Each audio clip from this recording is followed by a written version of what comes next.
दोस्तों, हम उम्मीद करते हैं कि आपको इस कहानी का पहला एपिसोड सुनकर अच्छा लगा होगा। और अगर अच्छा लगा तो आप सभी अपने राइटर की मेहनत को सपोर्ट कीजिए चैनल को सब्सक्राइब करके। एपिसोड 2। पिछले भाग में आप सभी ने देखा कि कैसे मेघना अपने दिल में इतनी सारी दुखों को समेटे सभी के साथ खुश रहने की कोशिश करती रहती है, और इधर रुद्र को उसके हेड ने एक केस सौंपी है जिसे वो पूरा करने घर से बिना काजल को बताए चला जाता है, जिससे काजल रुद्र से काफी गुस्सा हो जाती है। पर रुद्र समझदार है, वो समझता था कि अगर वो काजल से इस बारे में बात करेगा तो वो भी उसके साथ चलने की जिद करेगी। अब क्या रुद्र अपने मिशन में कामयाब हो पाएगा या नहीं, अब ये तो कहानी को आगे बढ़ाने के बाद ही पता चलेगा। रुद्र जिस कस्बे में अपने प्लान को अंजाम देने जाता है वो दरअसल मेघना का ही घर है। हाँ, मेघना उसी कस्बे के एक अनाथालय में अपने बेगम माँ और बाकी के बच्चों के साथ रहती थी। रुद्र भी वहां पर एक आम आदमी बनकर गया था ताकि उसे कोई पहचान नहीं सके। रुद्र उस कस्बे में एक आदमी के घर रुका था। उस आदमी को रुद्र की असलियत पता था और वो भी रुद्र का साथ दे रहा था। शाम का समय था। मेघना अपने अनाथालय में बैठकर सभी बच्चों को कहानियां सुना रही थी, लेकिन तभी अचानक से मौसम खराब होने की वजह से वो जल्दी से उठ राखी के पास जाकर पूछी, राखी, क्या बेगम माँ अभी तक वापस नहीं लौटी है? कहाँ अभी तक लौटी है मेघना? देखना, ये मौसम भी खराब हो गया है और अभी तक बेगम माँ आई नहीं है। उनको भी ना। तू यहीं रुक, बच्चों को संभाल, मैं जाकर बेगम माँ को लेकर आती हूँ। पर मेघना, तू इस मौसम में अकेली जाएगी? अभी तो घर से निकलना भी काफी खतरनाक है। हाँ तो क्या करूँ? बेगम माँ को ऐसे ही छोड़ दूँ? मुझे जाकर उन्हें सही सलामत लाना ही होगा। और तू मेरी चिंता मत कर, मुझे कुछ नहीं होगा, बस मैं यूं गई और यूं बेगम माँ को लेकर आई। पास में ही तो मस्जिद है। बोलकर मेघना जल्दी से दौड़कर वहां से निकल मस्जिद के तरफ चली गई।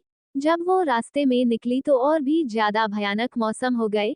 जोर जोर से मेघ का गर्जना और चारों तरफ से हवाएं चलना, मानो कि कुछ अनहोनी होने वाली हो। पर फिर भी मेघना अपने आप में हिम्मत जुटाए मस्जिद के तरफ चली जा रही थी। पर जब वो मस्जिद पहुंची तो वहां पर उसे कोई भी नहीं दिखा।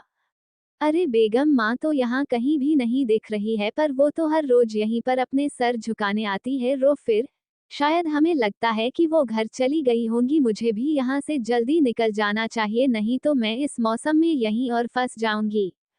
अभी मेघना इतना ही बोलकर मस्जिद से बाहर निकली ही थी कि तभी बहुत तेजी से बारिश होने लगी। बारिश के वजह से उसे फिर दौड़कर मस्जिद के अंदर ही जाना पड़ा। एक तो जोर जोर से हवा का चलना, ऊपर से इतनी तेजी से बारिश। अब तो मेघना को अंदर ही अंदर बहुत घबराहट होने लगी थी। और वो खुद में ही बोली, अब मैं क्या करूँ? यहाँ पर तो मेरे अलावा और कोई भी नहीं दिख रहा है, मैं कैसे यहाँ और रुकूं? मुझे थोड़ा डर भी लग रहा है, ऊपर से पता नहीं बेगम माँ घर पहुंची भी होंगी या नहीं। मैं क्या करूँ? अभी वो ये सारी बातें खुद से ही किए जा रही थी कि तभी उसके कानों में किसी और की आवाज गई। जैसे ही उसे लगा कि वहां पर उसके अलावा कोई और भी मौजूद है तो वो झट से अपने आप को तैयार कर ली और पीछे मुड़ जैसे ही मारने वाली थी कि तभी रुद्र ने उसका हाथ पकड़ लिया। इन दोनों की ये पहली मुलाकात में ये दोनों ही एक दूसरे को कुछ देर तक देखते ही रह गए। पर जैसे ही मेघना ने अपने हाथ को रुद्र के हाथों में देखा तो झट से उससे छुड़ाते हुए बोली, ओह मिस्टर हेलो, कौन हो तुम?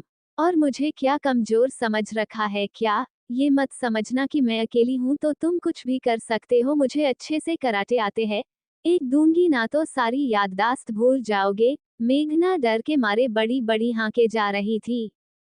अरे अरे, तुम मुझे गलत समझ रही हो, मैं ऐसा वैसा कुछ नहीं करने वाला हूँ। वो तो बस मुझे यहाँ पर तुम्हारी आवाज सुनाई दी तो मैं यहाँ पर आ गया।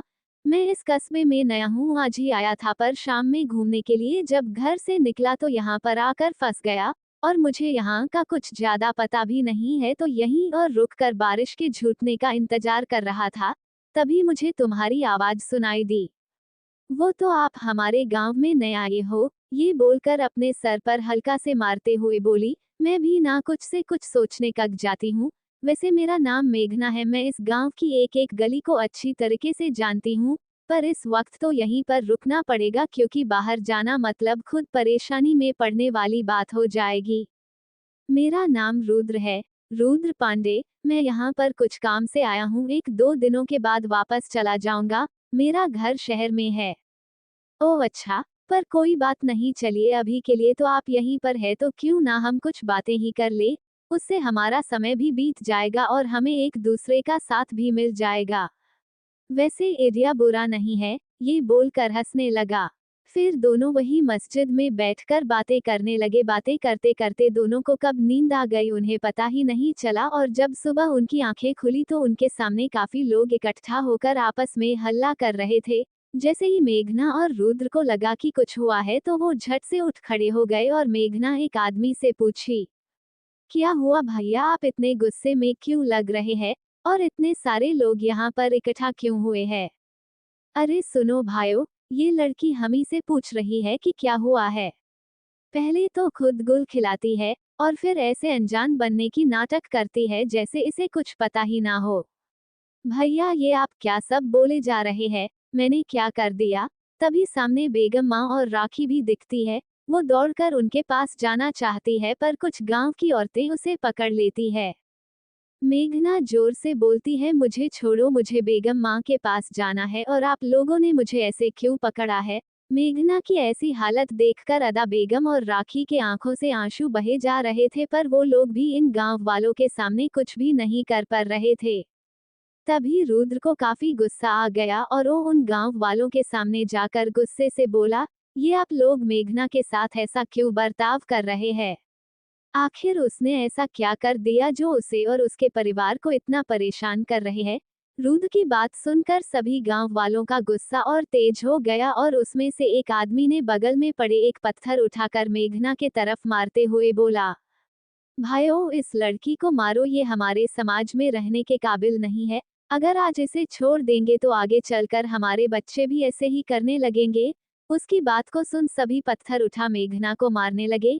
मेघना को ऐसे चोटिल होते देख रुद्र उसके आगे आकर खड़ा हो गया और गांव वालों को समझाने की कोशिश करने लगा कि उनके बीच में ऐसा कुछ भी नहीं हुआ है जैसा कि वो समझ रहे हैं।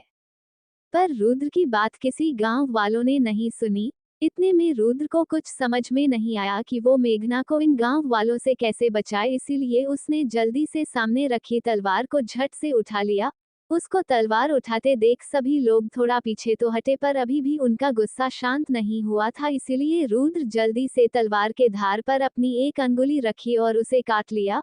उससे खून जाने लगी। ये देखकर सभी थोड़ा समझने की कोशिश करने लगे कि रुद्र करना क्या चाहता है। तभी उसने सीधे अपने खून से मेघना की मांग भर दी। जैसे ही रुद्र ने मेघना की मांग भरी, मेघना की आंखें खुली की खुली रह गई और वहां पर खड़े बाकी के लोग भी हैरानी से रुद्र के ओर देखने लगे। रुद्र भी गुस्सा में सभी के तरफ मेघना के मांग को दिखाते हुए बोला, लो अब हो गई ये मेरी पत्नी, और अब खबरदार जो तुम में से किसी ने भी इसको या इसके परिवार वालों को मारने की कोशिश की, अब से मैं इसका पति हूँ।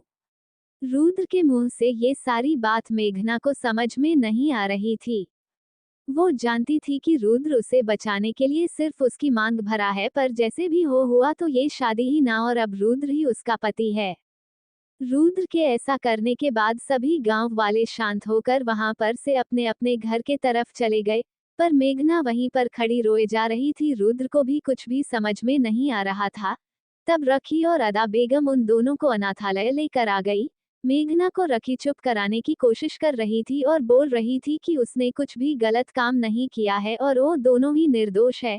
तब अदा बेगम रुद्र के पास जाकर उसे पानी का ग्लास देते हुए बोली, मैं जानती हूँ बेटा कि आपने सिर्रा मेघना को बचाने के लिए ही उसकी मांग भरी है, पर आपको ऐसा नहीं करना चाहिए था। अब जो भी हो आप उसके पति हैं और आपको उसे अपने साथ लेकर जाना ही होगा, नहीं तो ये समाज इसे वैसे भी नहीं जीने देंगे।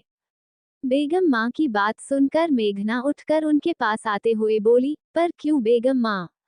मैं नहीं चाहती हूँ कि मैं इन पर बोझ बनूं। इससे अच्छा तो यही है कि ये लोग मुझे मार डाले, पर मैं इनके साथ कहीं भी नहीं जाऊंगी।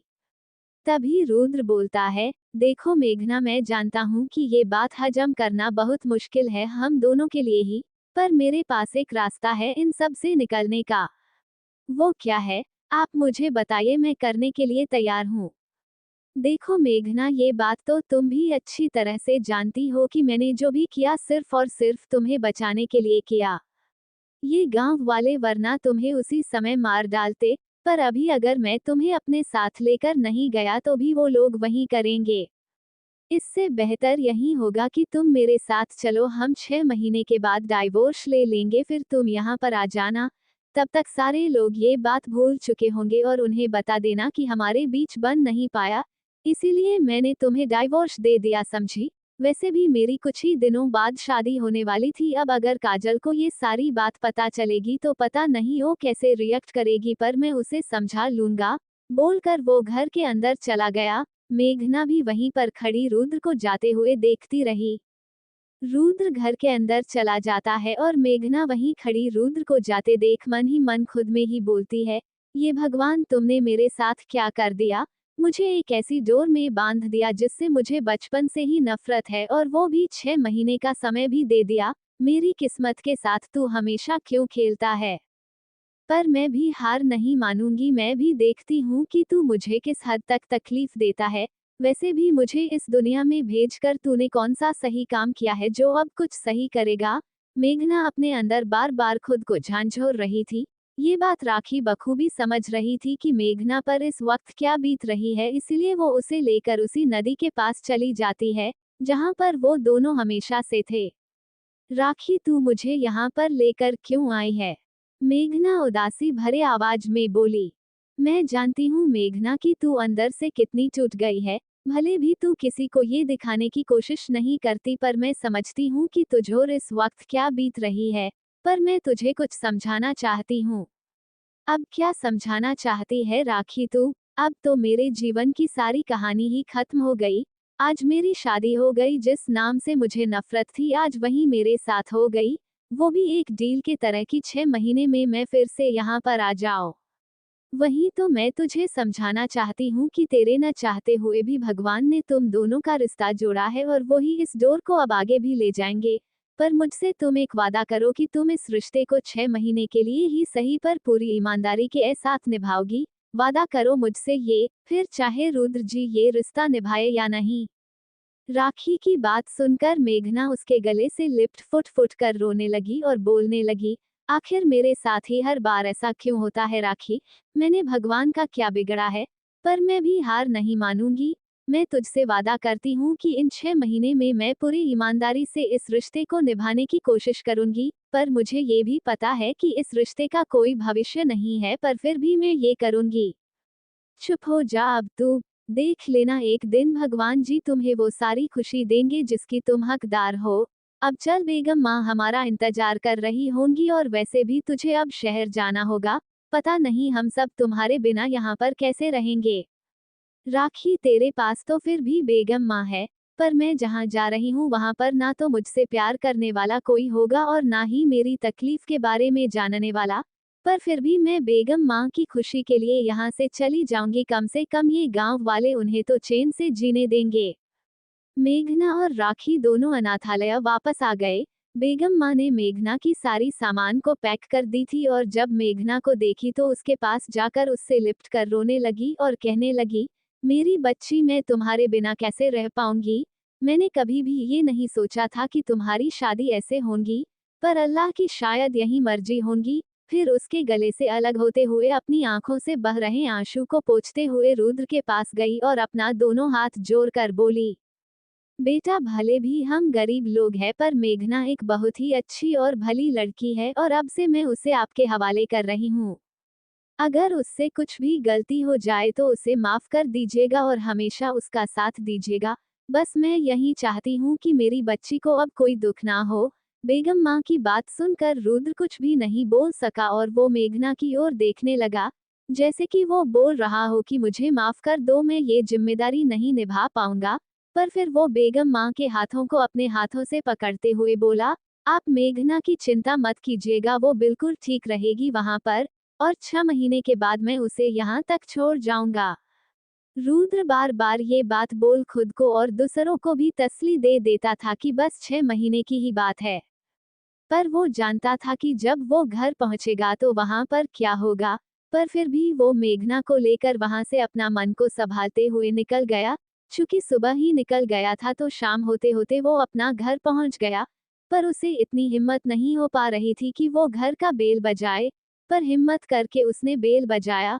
कुछ देर तक वो दोनों बाहर खड़े दरवाजा खुलने का वेट कर रहे थे, और जैसे ही बेल बजा अंदर से रुक्मणी जी दरवाजा खोलने आए और उसने जैसे ही दरवाजा खोला सामने रुद्र को देख खुशी से उसे गले से लगा ली और बोली, क्या रुद्र बेटा आपका काम इतनी जल्दी हो गया?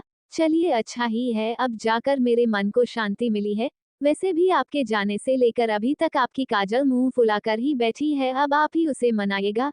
ये सब बोलते बोलते उसका ध्यान बगल में खड़े मेघना पर गया, जो एकदम से नई नई दुल्हन के तरह लग रही थी। उसे देखकर रुक्मणी जी रुद्र की तरफ देखते हुए बोली, ये लड़की कौन है बेटा, और ये इस तरह दुल्हन के तरह क्यों सजी हुई है? क्या ये अपने घर का रास्ता भूल गई है क्या? रुक्मणी जी की बात सुनकर रुद्र उसके मुंह को देखकर बहुत ही हिम्मत जुटाकर बोला, नहीं माँ, मैंने इससे शादी की है, फिलहाल के लिए ये मेरी पत्नी है। काजल जो रुद्र की गाड़ी देख अपने घर से दौड़कर उससे मिलने उसके घर आ रही थी, पीछे से उसने ये बात सुन ली और शादी वाली बात सुनते ही उसके पैरों तले मानो जमीन ही निकल गई। उसे कुछ भी होश नहीं रहा और वो जिस तेजी से दौड़ते हुए रुद्र से मिलने आई थी उसी तेजी से उससे दूर भागकर वापस अपने कमरे में चली गई। वहां पर जाकर वो अपने कमरे को अंदर से लॉक कर ली और सारा सामान जोर जोर से फेंक फेंक कर तोड़ने लगी। रुद्र ने उसे जो सब गिफ्ट दिया था उसे भी तोड़ तोड़ इधर उधर फेंकने लगी। इस वक्त उसकी हालत बिल्कुल असहज हो गई थी। उसे कुछ समझ में नहीं आ रहा था कि आखिर उसके साथ हुआ क्या था। बस वो जोर जोर से रोए जा रही थी। उसकी ऐसी हालत देखकर उसके माँ पापा को कुछ भी समझ में नहीं आ रहा था। वो दोनों बार बार काजल को दरवाजा खोलने के लिए बोल रहे थे, पर काजल के कानों में उनकी आवाज तकलीफ सुनाई नहीं दे रही थी। इधर रुक्मणी जी का हाल भी एकदम से खराब हो गया था। रुद्र के मुंह से ये बात सुन उसने रुद्र को जोरदार एक थप्पड़ मारी, जिसकी आवाज अंदर बैठे अजय जी को भी गई और वो भी दौड़ते हुए दरवाजे पर आ गए। वहां का नजारा देख वो भी हैरान थे कि रुक्मणी जी रुद्र पर हाथ उठाए है। आज तक ऐसा दिन नहीं आया था कि रुक्मणी जी रुद्र को मारे, पर आज ऐसा क्या हो गया? और जैसे ही रुक्मणी जी लड़खड़ाने लगी तो रुद्र उसे संभालने के लिए आगे बढ़ा, पर रुक्मणी जी ने उसे अपने से ठेलकर दूर कर दिया। तब अजय जी ने उसे संभाला। वो रुद्र से पूछा, आखिर हुआ क्या है बेटा? मुझे भी कोई कुछ बताएगा? इस पर रुक्मणी जी अजय के तरफ गुस्से में देखती हुई बोली, अरे आपको नहीं पता, चलिए मैं आपको बताती हूँ। हमारे बेटे ने शादी कर ली है, वो भी इस लड़की से जो हमारे सामने खड़ी है। ये बात सुनकर अजय जी को भी बहुत बड़ा झटका सा लग गया, पर वो खुद को संभालते हुए रुद्र से बोला, रुद्र तुम और तुम लड़की दोनों अंदर आओ, बाहर तमाशा करने की कोई जरूरत नहीं है। अजय के कहने पर दोनों अंदर आ गए। मेघना को तो मानो कि एकदम से सांप ही सूंघ गया हो, क्योंकि उसके सामने आज तक ऐसा कभी भी नहीं हुआ था, और आज उसकी वजह से रुद्र अपनी माँ से दूर हो गया। उसे ये बात भी बहुत तकलीफ दे रही थी, पर वो कुछ कर भी नहीं सकती थी, इसलिए चुपचाप सारा गुस्सा स्वीकार किए जा रही थी। रुक्मणी जी कुछ देर चुप रहने के बाद बोली, आज से मेरा इस लड़के से या ये लड़की से कोई भी रिश्ता नहीं है। आज से मेरा बेटा मेरे लिए मर चुका है। रुक्मणी जी के मुंह से ये शब्द सुनकर रुद्र के पैरों तले से जमीन निकल गई और वो रुक्मणी जी के पैरों में गिर गया और बोला, प्लीज माँ, आप मुझे जितना मारना चाहते हो मार लो, चाहे तो मुझे डांट लो, पर अपने से दूर मत करो। प्लीज माँ, आप जानती है कि मैं आपसे कितना प्यार करता हूँ। रुद्र को ऐसी हालत में देखकर मेघना को जरा सा भी अच्छा नहीं लग रहा था, इसीलिए वो भी आगे आकर अपना दोनों हाथों को जोड़ते हुए रुक्मणी जी से बोली, प्लीज माँ जी, इसमें इनकी कोई भी गलती नहीं है, सारी गलती उस समय की है और मेरे गांव वालों की भी। एक तो रुद्र की इस हरकत के कारण वैसे भी रुक्मणी जी का गुस्सा सातवें आसमान पर था। अब जब मेघना की आवाज सुनी तो उसके गुस्से का कोई ठिकाना नहीं रहा और वो मेघना के तरफ बढ़कर उसे जोर का एक थप्पड़ मारते हुए बोली, तुम्हारी इतनी हिम्मत कि अब तुम मुझे समझाओगी? मुझे पता है ये सारा किया धरा तुम्हारा ही होगा। मेरा बेटा है ही भोला, किसी की तकलीफ नहीं देख सकता है। क्या होगा कोई ड्रामा, तू और तेरे परिवार वाले मिलकर और फंसा लिया मेरे बेटे को। तभी रुद्र फिर से रुक्मणी जी के सामने आकर बोला, नहीं माँ, ऐसा कुछ भी नहीं है जैसा आप सोच रही है। प्लीज आप एक बार मेरी बात तो सुन लीजिए, फिर आपको जो भी कहना होगा कह लीजिएगा। प्लीज पापा, एक बार माँ को बोलिए ना कि वो मेरी बात सुन ले। इस पर अजय जी कुछ देर चुप रहने के बाद बोले, रुक्मणी जी हमें एक बार रुद्र की बात सुन लेनी चाहिए, फिर तुम्हें जो सही लगे वो कर लेना, मैं तुम्हें मना नहीं करूंगा। इस पर रुक्मणी जी भी बोली, ठीक है जो भी बोलना है बोलो, मैं भी तो जरा सुनूं, ऐसी कौन सी मजबूरी आ गई तुम दोनों की जो तुम्हें शादी करनी पड़ गई। तो दोस्तों आज के इस एपिसोड में बस यहीं तक, आगे की कहानी को हम अगले एपिसोड में सुनेंगे। फिलहाल के लिए दीजिए हमें जाने की इजाजत और इसी तरह सुनते रहिए हमारे द्वारा लिखी स्टोरी, मजबूरी से बंधी एक डोर।